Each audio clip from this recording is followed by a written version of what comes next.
মুবারকে যে মহান রব্বুল আলামিন আমাদেরকে তার ঘরে এসে বসে কোরআন ও হাদিস থেকে কিছু কথা শ্রবণ করার তৌফিক দান করিতেছে।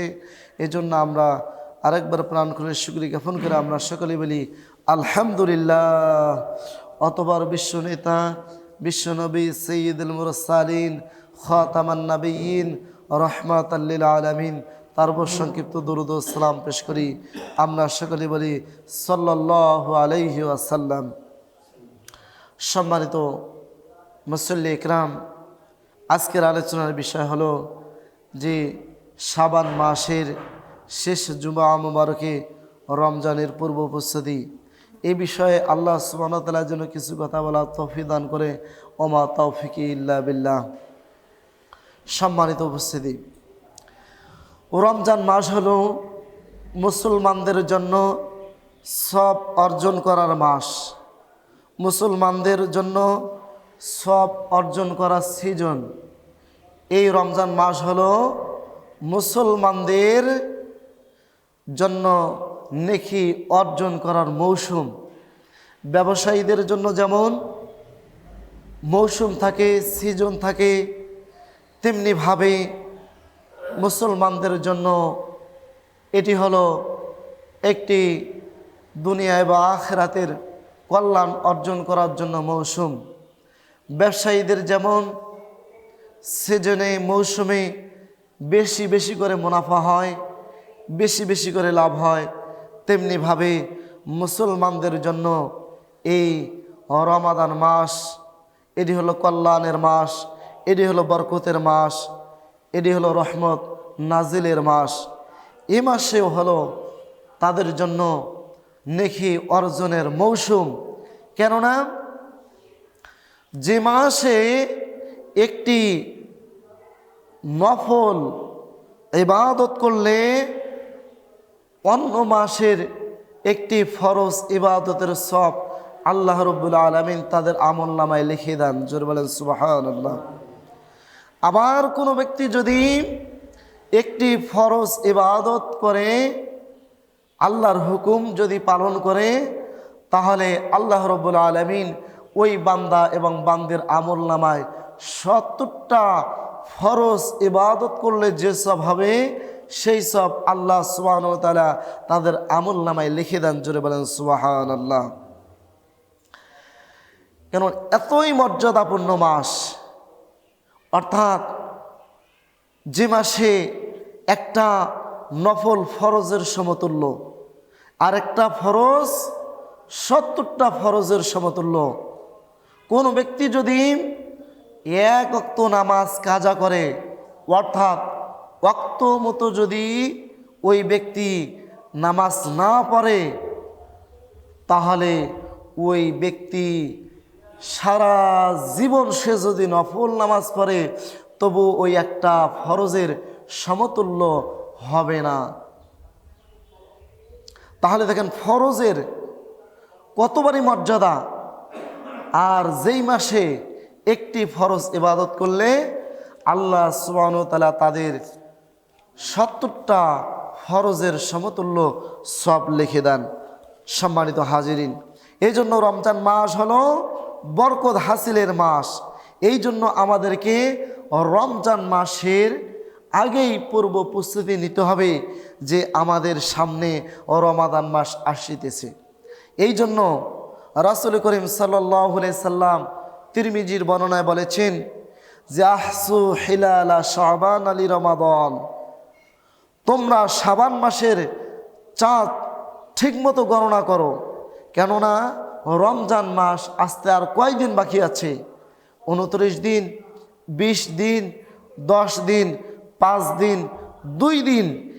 যে মাসের গণনার কথা আল্লাহর রাসূল বিশ্বনবী জনাবে মুহাম্মদুর রাসূলুল্লাহ সাল্লাল্লাহু আলাইহি সাল্লাম বলে দিয়েছেন, তাহলে সে মাসের ব্যাপারে আমাদেরকে আরও কত সজাগ হওয়া দরকার, কথা বলেন ঠিক কিনা?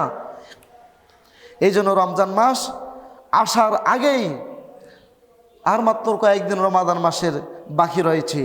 এই জন্য আমরা যারা মুসলমান ইমানদার, আমাদেরকে সব প্রস্তুতি সম্পন্ন করতেই হবে শাবান মাসে, যেন রমজানে যে আমাদের কোনো চাপ না পড়ে। আমাদেরকে মনে মনে প্রস্তুতি গ্রহণ করতে হবে। আর মনের প্রস্তুতি হলো সবচেয়ে বড় প্রস্তুতি, মনের এরাদা হলো সবচেয়ে বড় এরাদা। কেননা এই মনের প্রস্তুতি এবং এরাদা এটিকে বলা হয়েছে ইসমে আজম। এরই ইসমে আজমের মতো কাজ করে। এই জন্য বলা হয়েছে হিম্মত কঠিন কাজকেও সহজ করে দেয়, নিয়াত কঠিন কাজকেও সহজ করে দেয়। এই জন্য বলা হয়েছে আল হিম্মাতু হিয়াল ইসমুল আজমু, হিম্মত বা মনের সাহস হলো ইসমে আজম। আর ইসমে আজম হলো এমন একটি দোয়া, যে দোয়া পড়ে যদি কোনো ব্যক্তি আল্লাহ সুবহানাহু ওয়া তাআলার কাছে দোয়া করে, আল্লাহ তাআলা রব্বুল আলামিন ওই বান্দা বান্দির দোয়া সঙ্গে সঙ্গে কবুল করে নেয়। জোরে বলেন সুবহানাল্লাহ। তাহলে ইসমে আজম কি? ইসমে আজম, এই ইসমে আজম সাধারণভাবে মানুষদেরকে বলা হয়নি, সাধারণ মানুষকে জানানো হয়নি। কারণ হলো ইসমে আজম যদি আমরা জানতাম তাহলে আমরা এই দুনিয়া সব ওলট পালট করে দিতাম। কারণ আমাদের মনের অবস্থা হলো, কোনো ব্যক্তি যদি আমাদের মনের বিরুদ্ধে যায় তাহলে আমরা ইসমে আজম পড়ে সঙ্গে সঙ্গে বদদোয়া করে তাকে শেষ করে দিতাম, ঠিক কিনা?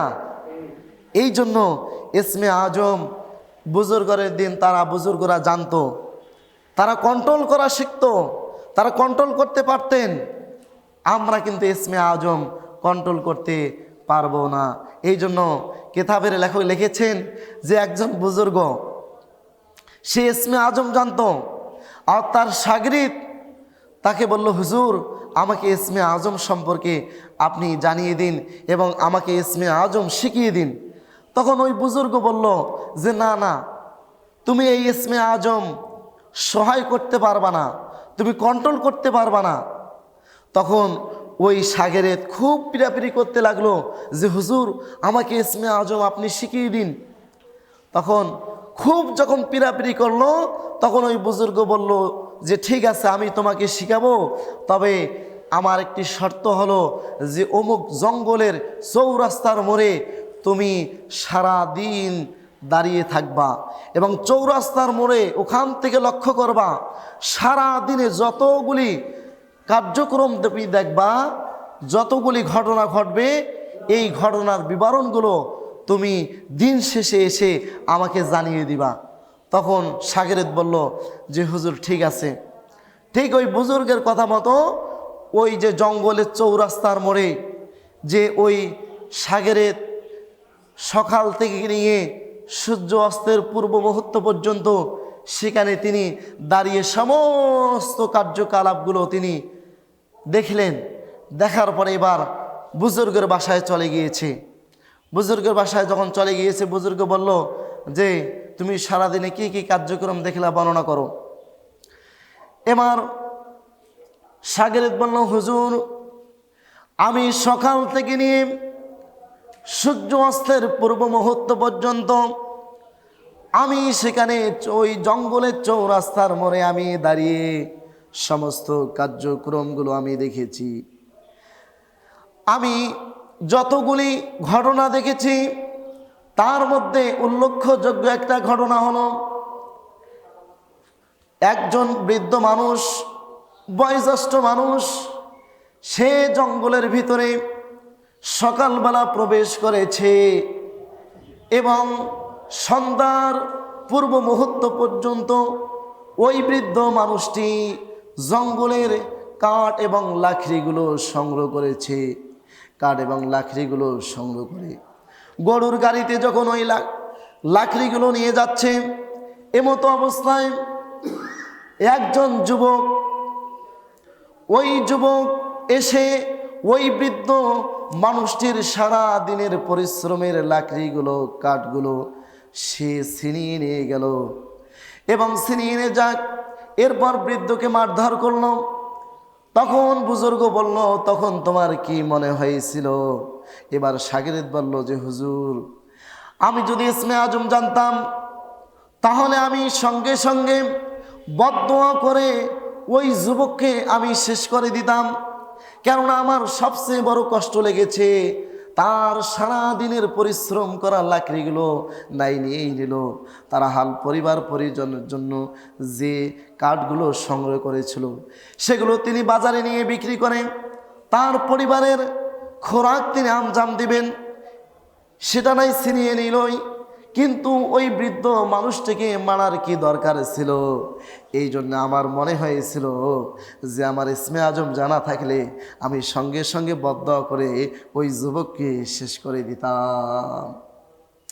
এবার বুজুর্গ বলল, শোনো, ওই যে বৃদ্ধ মানুষটিকে যে যুবক মেরেছে এবং তার সারাদিনের পরিশ্রম করার লাকড়িগুলো যিনি ছিনিয়ে নিয়েছে, আমি ওই বৃদ্ধ মানুষটির কাছ থেকেই ইসমে আজম শিখিয়েছি। জোরে বলেন সুবহানাল্লাহ।